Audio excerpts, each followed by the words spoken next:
Hi, I'm Jamie. This is Dead Dodge Garage, and this is a 360 engine. I've been getting a lot of questions lately about 360 and 318 interchange differences and the different parts you need to use to swap between the two. Oh, feel free to ignore the fact that this engine is Detroit Diesel Alpine Green. That is not important. Little heads up, in this video, I'm going to tell you all the important differences between the 318 and 360, but I'm also going to tell you why, so you'll have a better understanding. Maybe that's helpful, maybe not, I don't know.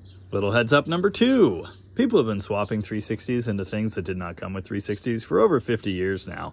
And a lot of this information is readily available from other sources and very well known. If you are familiar with this, great. That's awesome. If you aren't, this video is for you. The engines we're talking about here belong to Chrysler's LA family of engines. That family included the 273, the 318, the 340, and the 360. This is a 273, the original LA or light A series engine. The A series, of course, was the heavier, older Poly. The 273 got its start in the Dart and Valiant in 1964. Chrysler must have realized pretty quickly that the LA was the way of the future, and the 273 was enlarged to the same 318 size that the outgoing A series had, and it replaced it starting in 1967. This is a 1967 318. And in 68, the 340 arrived. They basically did the same trick they'd done to arrive at the 318 size, enlarged the bore. The stroke still remained exactly the same as the 273 engine, and as the A-Series 318 for that matter. There were some other tricks involved, like a raised compression height on the piston, and a special head, and a special cam. But the important parts, the architecture, were exactly the same as the 273. So for that reason, these engines share almost everything except for that bore and piston. The main bearings, the crankshaft journal sizes, the timing, the oil pan mounting, all exactly the same. 273, 318, and 340. Now the balance of the 340 crankshaft was different to account for the heavier piston, but that's a relatively unimportant detail. And it's something that a machinist can fix for you if you need to use a 318 crank. There was one important external difference on the 340 block. This mounting gear. For whatever reason, Chrysler thought it would be a good idea to tighten that up. I don't know if it was for better block reinforcement or if it was to intentionally make the mount different. I have no idea, but that changed on the 340. My fingers are precisely set to the width of those ears on the 340, so on this 318 block you can see the difference there. It's something like 3/8 to half of an inch. Enter the 360. This thing came along in 1971. They reached the 360 size by extending the stroke of the crankshaft. The bore is still larger than a 318, but not quite as large as a 340. I believe it's 4 inches even in the 360. If you can't tell by looking, much like the 340, the 360 shares almost everything with the 273 and 318, except for a couple choice things. That mount ear being the first. The driver's side mount ear on the 360 block is exactly the same as that 340 block.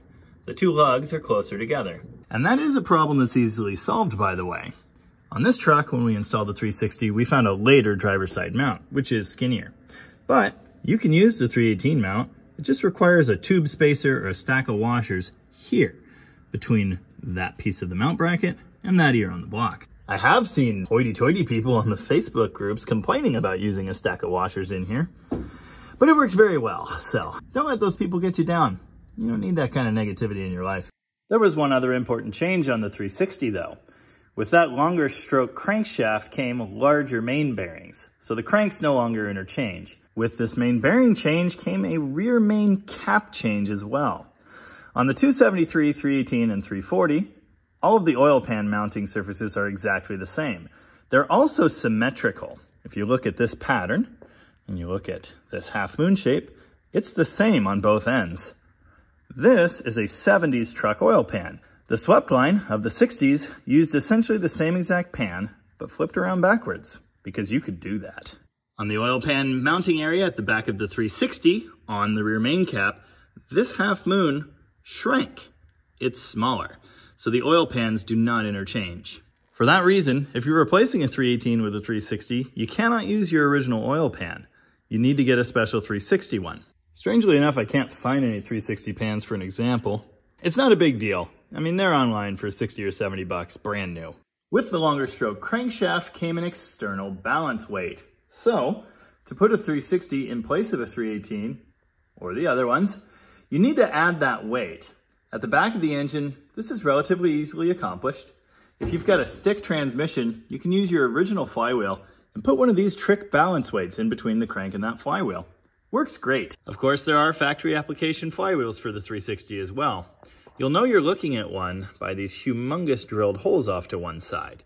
It's not uncommon to see smaller holes like that on a neutral balance 318 flywheel, but this is going to be 360 only. Also be aware that the balance on a Magnum 360 is going to be different than an LA 360, so don't get those mixed up either. If you're using an automatic, you have a couple options.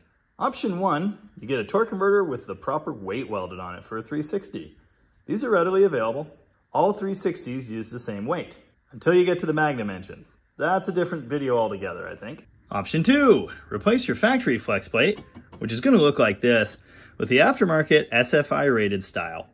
It's round and then has a half moon cut in it on one side to account for that balance.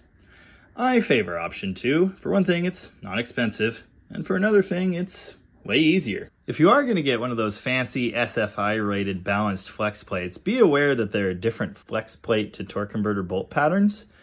There's a wider one and a smaller one, and on the wider one, there's actually 2 sizes of bolts as well. There's one of those that has all 3. That kind of makes it easy. The 360 is going to use a different harmonic balancer, and with any luck, your engine will have come with that. You cannot use the 318 balancer.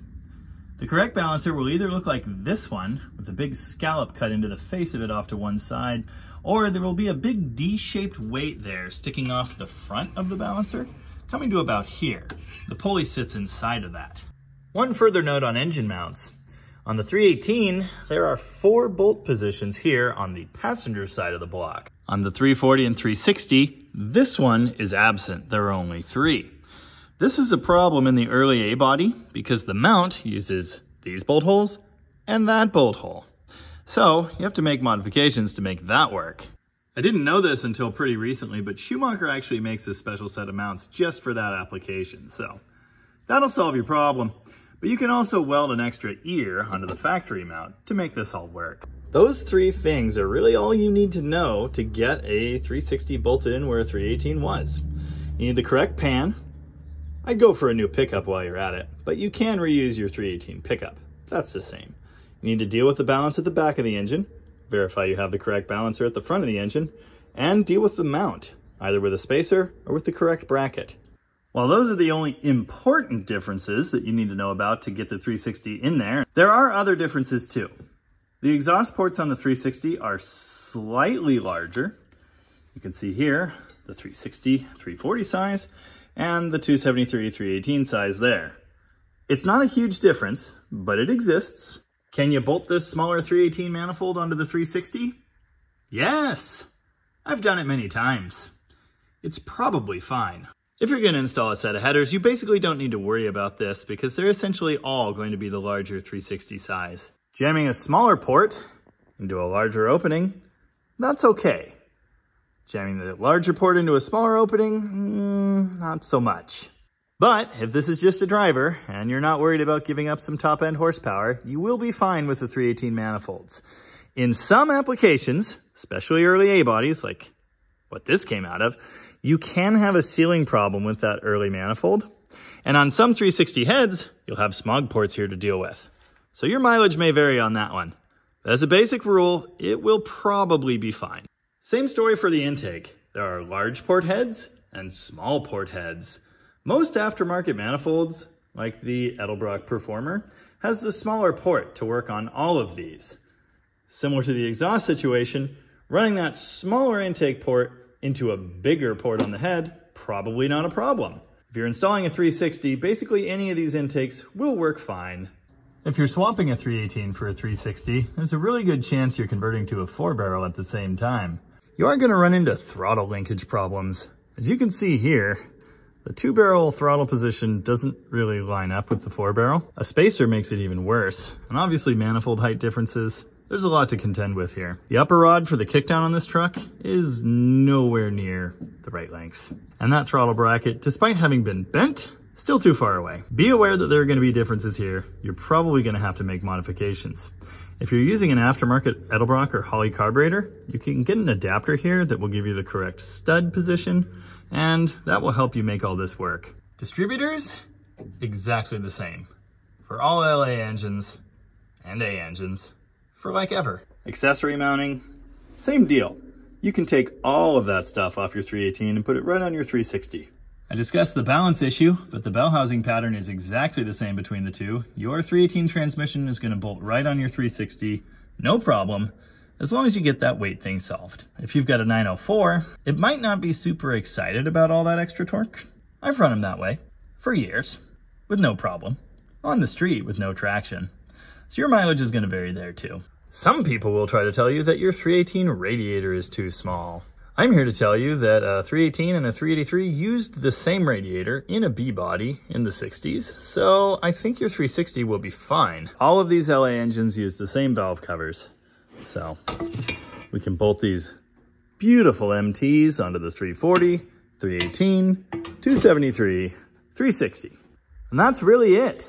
This is the important stuff. Oil pan, balance, front and rear, that engine mount, and the other stuff I mentioned. Although we had other problems with this project, getting the 360 up and running where the perfectly good 318 was before was not one of them. It's really straightforward, as long as you watch out for these few things. I'll be here in the comments if you have any questions. Oh, if only I could get this hood to close again. Dang it.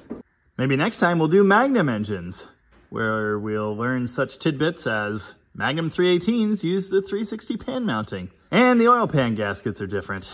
There's a lot to this, isn't there? All right, that's all I got. As ever, thanks for watching. Now get out there and make tire smoke or something.